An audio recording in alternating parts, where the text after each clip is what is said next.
Mayong hapon, Negros. Ini ang Digicast Negros X. Ang napulo ka mga nagapangunang nga balita sa isa sang Negros ang amon idulong sa inyo. Update ninyo kami via Facebook, YouTube, kag sa Kika Channel 11. Kag sarang naman kami mabatian sa radio station nga FMR Bacolod 91.1.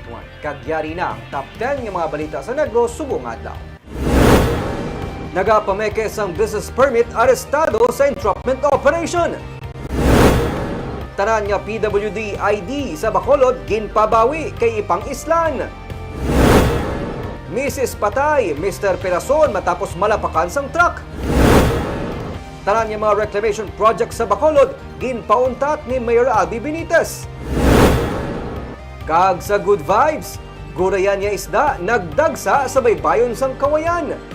Initanan sa Digicast Negros X.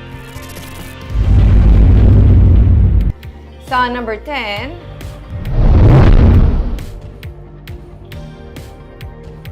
tanan nga mga reclamation project sa mga baybayon sang syudad ang ginmando ni Mayor Albi Benitez nga ipauntat.